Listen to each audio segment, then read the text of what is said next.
दोस्तों नमस्कार, मैं मन्नू आपका स्वागत करता हूं क्रेजी फॉर रियलिटी में। तो दोस्तों आज मैं एक ऐसी मूवी को एक्सप्लेन करने वाला हूं जिसे देखकर आप अपनी सोच बदल देंगे। इस मूवी में कई सारे ट्विस्ट और टर्न्स हैं और तीन जबरदस्त क्लाइमैक्स हैं। इस मूवी को देखकर आपको पता चलेगा कि जो कुछ पब्लिक को दिखाया जाता है, बताया जाता है, वो सब सच नहीं होता। कभी कभी वो सब एक प्लान के तहत होता है। कैसे पॉलिटिशियन, मीडिया और प्रशासन मिलकर पब्लिक की भावनाओं का इस्तेमाल करके अपना उल्लू सीधा करते हैं। इस फिल्म को देखकर आपको देश में हुई कई घटनाएं भी याद आ जाएंगी, जैसे Delhi student protest, Hyderabad rape case जिसमें 4 आरोपियों का एनकाउंटर हुआ था, रोहित वेमुला केस, पायल तड़वी सुसाइड केस और आईपीएस संजीव भट्ट केस। ऐसे कई केस हैं जो फिल्म को देखकर आपको याद आ जाएंगे। खैर दोस्तों, आपसे रिक्वेस्ट है कि अगर अभी तक आपने इस चैनल को सब्सक्राइब नहीं किया है तो प्लीज सब्सक्राइब जरूर कर दीजिए। तो बिना टाइम वेस्ट किए स्टार्ट करते हैं। तो फिल्म की स्टार्टिंग में हम रामनगर सेशन कोर्ट को देखते हैं, जहां पे साल 2014 में एक केस की सुनवाई चल रही होती है और अरविंद नाम के एक आदमी को दोषी करार किया जाता है। अरविंद की पत्नी भी वहां पे मौजूद होती है और अरविंद को इस हालत में देखकर वो रो रही होती है। तो दोस्तों, ये अरविंद है कौन और किस जुर्म के लिए इसको सजा मिल रही है, ये हमें बाद में पता चलेगा। सीन यहाँ से शिफ्ट होता है 2019 में और हम देखते हैं कि एक बंदा फोन पे किसी से बात करते हुए बाइक पे चला जा रहा है रात के समय, और सामने चल रही गाड़ी अचानक ब्रेक लगाती है, जिस वजह से उस बंदे की बाइक डिसबैलेंस होकर गिर जाती है।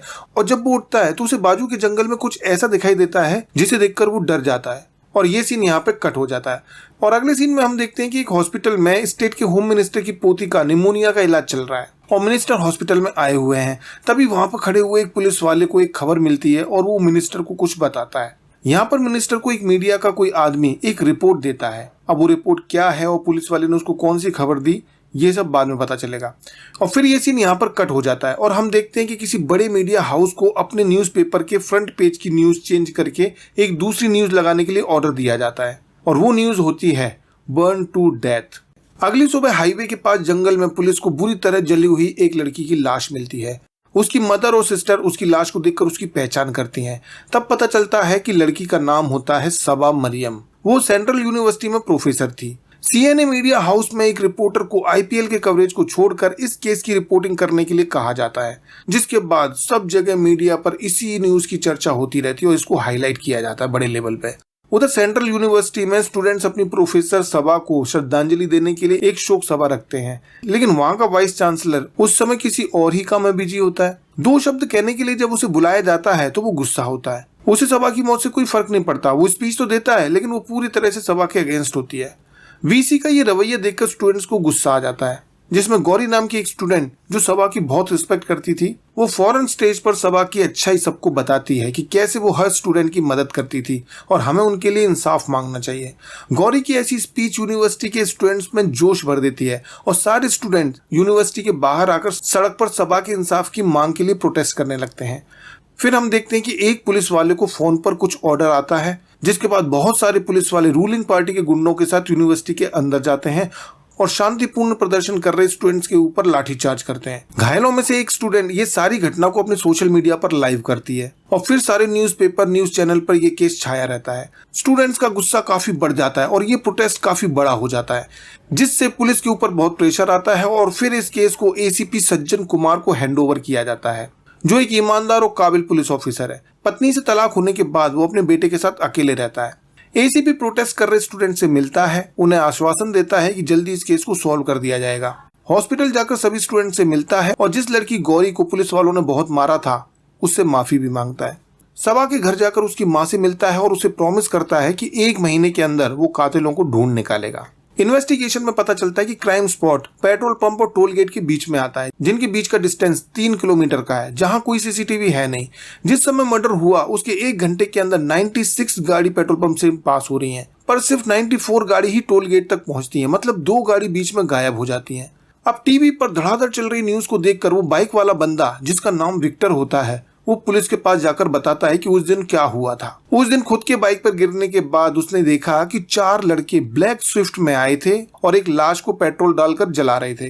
तभी पता चलता है कि जो 2 गाड़ियां बीच में से गायब थीं, उनमें से एक ब्लैक स्विफ्ट भी थी।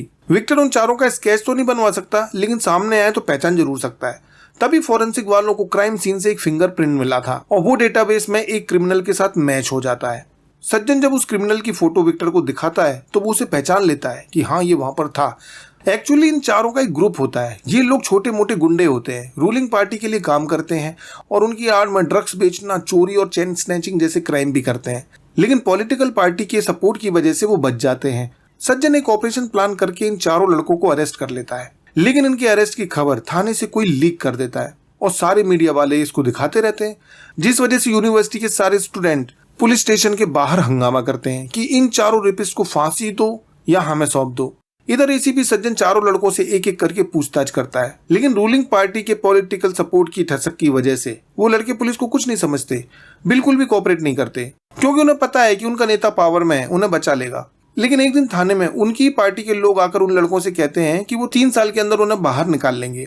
और शाम को एसीपी सज्जन को सीनियर ऑफिसर से पता चलता है कि उसे इस केस से हटाया जाता है और अभी से कोई और देखेगा। सज्जन दुखी हो जाता है और सीनियर के अकॉर्डिंग इन चारों लड़कों को गाड़ी में डाल के दूसरे पुलिस स्टेशन के लिए निकल जाता है और रास्ते में अपनी गाड़ी को एक सुनसान इलाके में ले जाकर इन चारों लड़कों का एनकाउंटर कर देता है।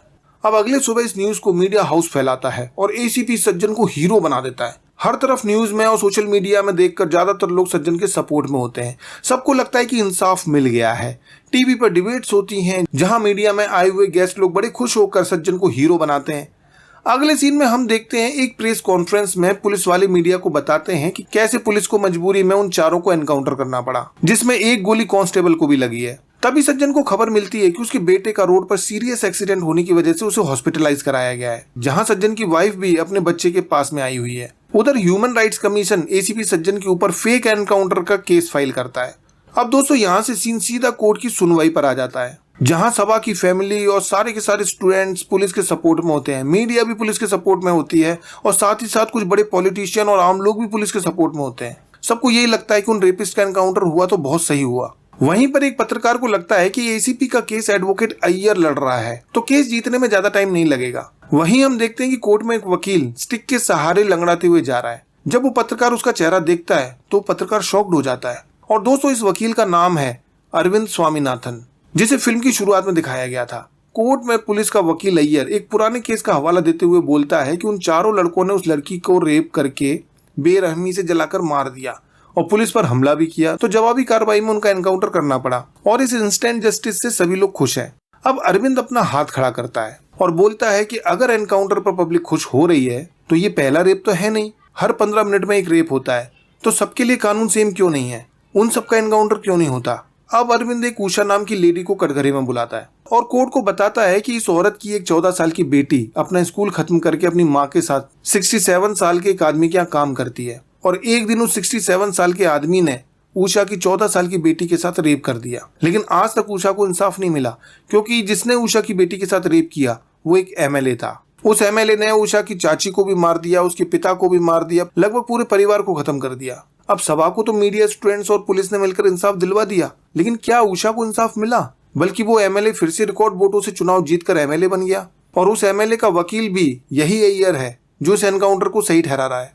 और दोस्तों इस केस को सुनकर आपको यूपी के एक एमएलए कुलदीप सेंगर के केस की याद आ जाएगी। खैर, इस केस के पूरे 2 साल हो चुके हैं, लेकिन अभी तक उषा और उसकी बेटी को इंसाफ नहीं मिला। क्या अभी भी पुलिस वाले उस एमएलए का एनकाउंटर करेंगे? तब अय्यर बोलता है कि उस केस में रेप साबित ही नहीं हुआ था, वो सिर्फ आरोप था और जब तक साबित ना हो तब तक कोई गिल्टी नहीं होता। इसी बात पर अरविंद पूछता है कि सभा के केस में आरोप साबित हो गया था क्या? आरोप साबित होना तो दूर, आरोपी कोर्ट तक भी नहीं पहुंच पाए थे। पुलिस वालों ने इतनी जल्दबाजी क्यों की? उन चारों को बिना कोर्ट में लाए ही उनका एनकाउंटर क्यों कर दिया गया? अय्यर खामोश। इसके बाद अरविंद एक औरत श्वेता को कटघरे में बुलाता है, जो राष्ट्रीय महिला आयोग की चेयरपर्सन होती है। अरविंद उससे पूछता है कि एनकाउंटर वाले दिन उसने एक ट्वीट किया था कि जस्टिस डिलीवर्ड, तो क्या आपको जुडिशरी पर भरोसा नहीं है? श्वेता खामोश। जिस दिन रेप की खबर मिली उस दिन ट्वीट किया गया था शॉक्ड। क्राइम रिपोर्ट ब्यूरो के अकॉर्डिंग हमारे देश में हर 15 मिनट में एक रेप होता है, तो क्या आप हर 15 मिनट में एक ट्वीट करती हैं? क्या आप हर 15 मिनट में शॉक्ड होती हैं? जिस दिन उषा की बेटी के साथ रेप हुआ था उस वक्त आप कहाँ थी? श्वेता घबराकर बोलती है कि इसलिए ट्वीट किया था क्योंकि ये एक सेंसेशनल मुद्दा था। जिसके बाद अरविंद एक न्यूज एडिटर को बुलाकर यह साबित करता है कि इस मामले को जानकर मीडिया ने सेंसेशनल बनाया है। उस न्यूज एडिटर को उसका एक न्यूज़पेपर दिखाता है जिस पर फ्रंट पेज पर सभा की हेडलाइन थी और पेज नंबर 7 पर एक सिंगल कॉलम में 36 साल की एक लड़की की खबर थी जो अपने बॉयफ्रेंड के साथ भाग गई थी और अगले दिन उसकी डेड बॉडी झील में मिली। तो एक लड़की की खबर फ्रंट पेज पर और एक लड़की की खबर 7th पेज के सिंगल कॉलम में, ऐसा क्यों? एडिटर खामोश। दूसरा पॉइंट अरविंद पूछता है कि 10 जुलाई के अखबार में आपने कैसे लिख दिया कि सबा का रेप हुआ था, जबकि सबा की पोस्टमार्टम रिपोर्ट 10 जुलाई को सुबह 2:30 पे आई थी।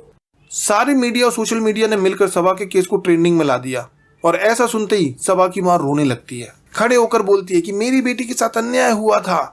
जज कोर्ट को कुछ देर के लिए ब्रेक दे देते हैं और थोड़ी देर के ब्रेक के बाद कोर्ट की कार्रवाई फिर से स्टार्ट होती है, जहां पर अय्यर बोलता है वो चारों क्रिमिनल थे, इसलिए उनका एनकाउंटर गलत नहीं है। अगर वो लोग कोर्ट में आते तो केस कई सालों तक चलता रहता, उनकी सेवा की जाती और बाद में अच्छे आचरण की वजह से उनकी सजा माफ भी हो जाती। इसके बाद अरविंद सबा की मां को बुलाता है और पूछता है कि आपकी बेटी के साथ क्या हुआ। इस पर उसकी मां बताती है कि मेरी बेटी के साथ उन 4 लोगों ने रेप किया और उसको बेरहमी से जलाकर मार दिया। इस पर अरविंद पूछता है कि क्या आपने ऐसा होते हुए देखा था। वो कहती कि देखा तो नहीं था, लेकिन सब जानते हैं इस बात को। कि कैसे जानते हैं? क्योंकि ये मीडिया ने बताया था। ये कहकर वो जोर जोर से रोने लगती है। बस यही पॉइंट वो प्रूव करना चाहता था। अब जज अरविंद से पूछते हैं कि आखिर तुम कहना क्या चाहते हो। तब अरविंद पूछता है क्या सच बताने के लिए मीडिया है या जो मीडिया बताती है वही सच होता है। वो एक सच्ची घटना का एग्जाम्पल देता है कि 1994 में मीडिया ने इसरो के एक साइंटिस्ट पर ब्लेम डाला कि ये इसरो की सीक्रेट डॉक्यूमेंट दूसरे देशों के साथ शेयर करता है। 25 साल बाद वही साइंटिस्ट निर्दोष पाया गया, लेकिन तब तक सारा देश उसको देशद्रोही मान चुका था। लेकिन उसके बाद भी उस साइंटिस्ट को पद्म भूषण से सम्मानित किया गया। लेकिन इस सब का क्या फायदा हुआ, क्योंकि उसकी छवि तो मीडिया वाले पहले ही बिगाड़ चुके थे।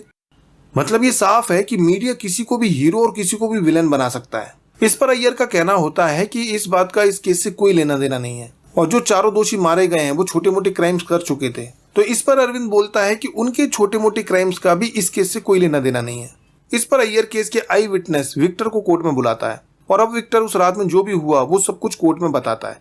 लेकिन जब अरविंद विक्टर से पूछता है कि उस रात को उन चारों में से कौन कार को ड्राइव कर रहा था, तो वो तो विक्टर ने नहीं देखा होता। अरविंद बताता है कि उन चारों में से किसी ने भी कार को ड्राइव नहीं किया, क्योंकि उन चारों में से किसी को भी ड्राइविंग नहीं आती थी। किसी 5वें आदमी ने उन चारों की हेल्प की थी। इसका मतलब है कि एनकाउंटर की वजह से वो 5वां शख्स आज भी खुले में घूम रहा है। और तब वो बुलाता है अंबुमणि नाम के एक आदमी को। दोस्तों, अंबुमणि से पता चलता है कि वो सबा के मरने से कुछ घंटे पहले यूनिवर्सिटी में गया था, जहां वो मैनेजमेंट से बात करके काफी दुखी हो रहा था और ये सब दूर से सबा भी देख रही थी।